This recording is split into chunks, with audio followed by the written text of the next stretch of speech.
안녕하세요 대표님. 먼저 자기소개 부탁드립니다. 네, 안녕하세요. 저는 스몰테이블이라는 인테리어 디자인 업체를 운영하고 있는 배다솜입니다. 오늘 주제가 인테리어 업자들이 절대 말 안 해주는 이야기. 솔직히 이게 업체들이 잘 안 꺼내는 얘기들이 많을 거예요. 괜찮으세요? 괜찮지는 않지만 해야 되는 말이면 해야죠. 알겠습니다. 그러면은 첫 번째 질문부터 한번 가보겠습니다. 인테리어 견적서에 관한 얘기인데 대부분 이제 일반인 분들이 견적서를 딱 받으면 총 금액만 보거든요. 어떻게 봐야 될지, 제일 먼저 뭘 봐야 될지 되게 막막하거든요. 이것 좀 알려주세요. 대부분의 고객님들은 나 인테리어 뭐 얼마에 했어? 여기가 싸다 저기가 비싸다 요 얘기를 하시는데 사실상 중요한 것은 전체 금액만 중요한 건 아니에요. 예를 들어서 나 이번에 인테리어 5천만 원에 했어. 근데 옆에 친구는 나 이번에 4천만 원에 했어. 그러면 당연히 5천만 원 4천만 원 비교해보면 당연히 4천만 원이 싸니까 더 잘했다 생각이 들 수 있는데, 여기서 중요한 건 뭐냐면 1천만 원을 어떻게 했냐, 그리고 4천만 원을 또 어떻게 했냐, 총 가격만 볼 게 아니라 어떤 구성으로 인해서 5천만 원이 나왔는가, 또 어떤 구성으로 해서 4천만 원이 나왔는가, 이게 더 중요해요. 여기서 더 중요한 건 뭐냐, 5천만 원 4천만 원 오케이. 근데 항목이 어떤 걸로 나왔느냐, 또 그 항목 중에서 인건비 얼마고 자재비 얼마고, 이 자재비가 맞는 자재비인지 또 인건비가 맞는 인건비인지, 이런 내역상의 항목들이 전부 통과가 됐을 때 견적을 정확하게 봤다, 이렇게 말씀드릴 수 있습니다. 그렇기 때문에 정리하면은 총체적인 가격만 볼 게 아니라 각 항목별로 세세하게 확인을 해봐야 한다. 그렇게 해서 확인이 됐을 때 견적이 잘 나왔는지 안 나왔는지 볼 수가 있다. 이 정도 말씀드릴 수 있습니다. 알겠습니다. 많은 분들이 이것도 궁금하시는데 이 견적이 중간중간에 추가가 되잖아요. 네. 그럼 이게 고객 입장에서는 뭐 사기 아닌가? 이렇게 느낄 수 있거든요. 이건 어떻게 생각해야 돼요? 이 부분 굉장히 예민한 부분인데, 당연히 말도 안 되는 금액, 갑자기 예를 들어 5천만 원 인테리어 하기로 했는데 갑자기 추가금으로 3천만 원 주세요, 이런 거는 절대 말이 안 된다고 생각을 하는데, 제가 말씀드린 경우의 수에서 어느 정도냐면 5천만 원 인테리어 했는데 100 몇십만 원, 200 몇십만 원 추가될 수 있다, 이거는 나올 수 있어요. 왜? 이유가 없이 추가가 되면 그거는 말도 안 되는 사기죠. 근데 예를 들어 마루라고 해볼게요. 20평으로 생각을 했는데 실제 들어간 게 23평이다. 어느 정도 10%에서 20% 사이 혹은 10% 미만, 요 정도는 충분히 변할 수 있어요. 특히나 욕실 공사를 했어. 예를 들어 저는 그냥 덧방하려고 했는데 공사하다 보니까 그냥 다 철거하고 그 다음에 이제 방수부터 다시 시작하기를 원합니다, 이렇게 말씀 주셔서 추가가 된다면 당연히 그 정도의 부분은 추가가 된다 예상하시면 되겠고요. 그렇기 때문에 정리를 하면은 너무 큰 금액이 추가되는 거는 조금 우리가 의심해봐야 되지만, 어느 정도의 일부 금액이 추가되는 건 내용만 맞다면 당연히 추가될 수 있는 부분이다, 요 정도 염두에 두시면은 좋을 것 같습니다. 자, 이제 그 다음 질문인데 이것도 많이 궁금해하실 것 같아요. 이제 인테리어 끝나고 후회하는 분들이 있단 말이에요. 그분들 공통점을 한번 얘기해 주겠어요? 인테리어 끝나고 후회하는 것은 너무 많을 수가 있겠지만, 그 중에 그런 부분이 있었던 것 같아요. 예를 들어 내가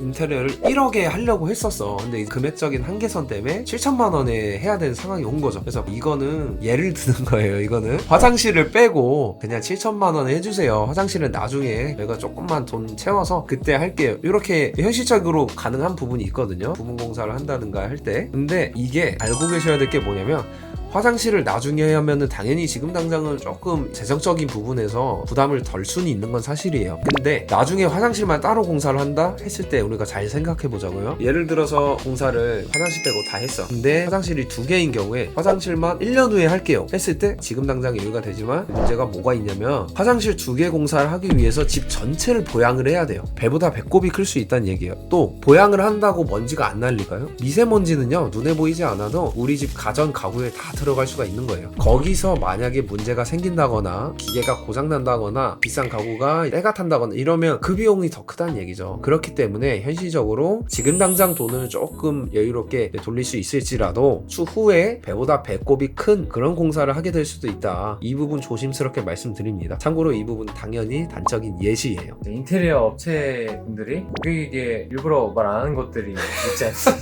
것 같은데 이거는 좀 센데. 제가 또 가져왔어요. 그럼 이거 그냥 대본 없이 갈게요. 네. 예를 들면 반장님 번호 왜 안 알려주는지, 인건비 얼마인지, 자재 어디서 얼마에 사는지, 이런 것들 한번 쭉 얘기해 주셨으면 좋겠습니다. 일단 첫 번째, 사장님들 번호를 왜 안 알려주느냐, 이것은 사실상 홍솔의 개념적에서 접근을 해야 될 것 같아요. 예를 들어 내가 고객님이고 여기 인테리어 업체가 있어요. 근데 내가 여기 있는 반장님 번호 알려주세요, 제가 연락해서 제가 얘기할게요. 이래버리죠. 그러면은 이 인테리어 업체의 전체적인 시스템에서 현장 관리가 어려워집니다. 왜? 예를 들어서 제가 고객이면 반장님 저 이때 요거 할 거니까 이때 와주세요. 아 아니다 그냥 내일 모레 와주세요. 이래버리면 전체적인 일정을 맞춰야 하는 인테리어 업체에서 굉장히 곤란해지는 상황이 올 수 있어요. 그렇기 때문에 일단은 이건 단적인 예시긴 해요. 그렇기 때문에 인테리어 업체와 직속으로 소통하고 있는 반장님들의 번호를 알려달라거나 또 사적인 대화를 유도한다거나 이런 행위는 조금 조심스러워하는 부분이 있다. 그래서 인테리어 업체가 따로 번호를 알려드리거나 하지는 않는다. 이 정도면 되겠습니다. 그리고 뭐 인건비라든지 어떤 자재 가격 이런 것도 좀 오픈하는 게 그렇지 않나요? 당연히 인건비라는 것은 우리나라에서 일하시는 분들에 대한 임금을 어느 정도 정해놓은 금액 선상이 있습니다. 하지만 우리가 현실적으로 생각을 했을 때 반장님들마다 인건비가 달라요. 왜 그러냐? 당연히 이제 경력직에 따라 월급 받는 게 다르듯이 저희 기술직 반장님들도 경력 따라서 급여를 받는 게 굉장히 다릅니다. 또 이것을 5급으로 갈 것이냐 아니면 1단으로 갈 것이냐 이 개념에서도 이제 금전적인 수치가 다를 수가 있는 거예요. 그렇기 때문에 이거를 다 오픈하기가 조금 애매해요.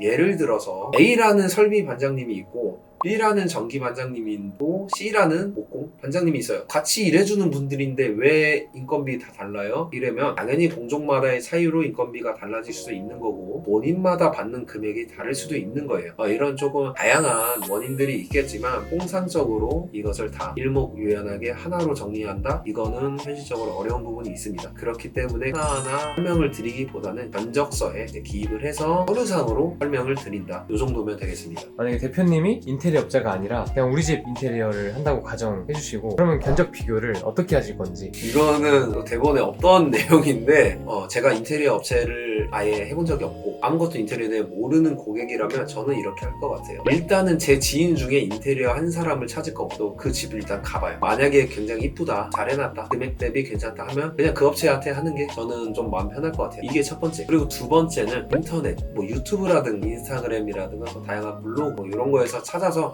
여기 괜찮다, 금액이 괜찮을 것 같다 하면은 일단 그 업체를 직접 찾아가요. 사무실에 직접 찾아가서 견적 요청을 하고 제가 들어가려는 아파트에 들어가서 견적 7층 미팅을 할 것 같아요. 그렇게 한 3군데 정도를 비교를 해보고 그 중에서 금액 대비 괜찮은 그런 내용이 있는 그런 견적서를 하나 고른 다음에 그 업체랑 진행을 할 것 같아요. 여기서 조금 플러스 알파를 가미한다면 현장 미팅 할 때는 대표님이든 아니 현장자든 오실 거예요. 그분한테 양해를 구해요. 어떤 양해요? 지금 소통하고 있는 현장들 어떻게 소통하는지 보여주실 수 있어요? 여쭤보면 뭐 카카오톡 방이라든가 어떤 다른 소통 창구를 분명히 갖고 계실 거예요. 고객님하고 지속적으로 이게 뭐 한두 번 얘기해서 될 게 아니기 때문에 계속 지속적으로 카톡을 하든 전화를 해야 되기 때문에 그 소통 창구가 있을 텐데 신뢰가 되지 않는다면 양해를 구하고 보여주시면은 그걸로 일단 저는 굉장히 신뢰가 갈 것 같고 어렵다면 그건 어쩔 수 없는 얘기예요. 그리고 조금 더 들어갔을 때 그 현장에 직접 방문해 볼 수 있어요? 여쭤볼 것 같아요. 물론 신뢰가 되지 않는 선에서 해야 되는 건 맞는데 너무 큰 돈이잖아요. 이 큰 금액을 쓰는데 그냥 막 이렇게 결정하기는 쉽지 않을 것 같고요. 그런 부분에 어느 정도 저 나름대로의 단계별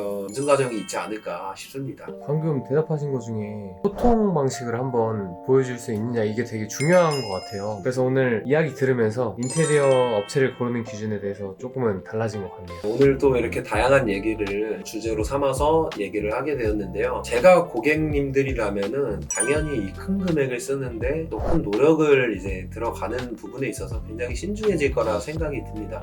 그래서 모르고 하는 선택보다는 알고 하는 선택이 되길 바라는 마음으로 이 영상을 찍게 되었고요. 정말 저는 바닥부터 시작을 했어요. 양중부터 시멘트 옮기는 것부터 시작을 했는데 지금은 이제 여러 현장을 하고 운영을 하고 있지만 그 과정 중에서 정말 저도 쉬운 일만 있었던 건 아니에요. 당연히 실수도 많이 해봤고 잘못도 해봤고 물어주기도 해봤고 또 고객님한테 만족한다는 얘기 식사도 같이 해보고 다 해봤는데요. 결국에는요 인테리어 업체는 신뢰 관계라고 생각을 해요. 한 번 무너지면은 다시 그 신뢰를 세우기가 너무 힘들기 때문에 고객님한테 먼저 신뢰를 줄 수 있는 인테리어 업체를 찾는 게 가장 관건이지 않을까 조심스럽게 생각합니다. 오늘을 계기로 또 앞으로 계속 영상으로 여러분들과 많이 소통을 하게 될 것 같은데 필요하신 내용 혹은 궁금하신 내용 있으시면 댓글 남겨주시면 감사하겠고요. 앞으로도 여러분들한테 좋은 정보와 양질의 컨텐츠로 다가가는 스몰 테이블이 되도록 노력하겠습니다.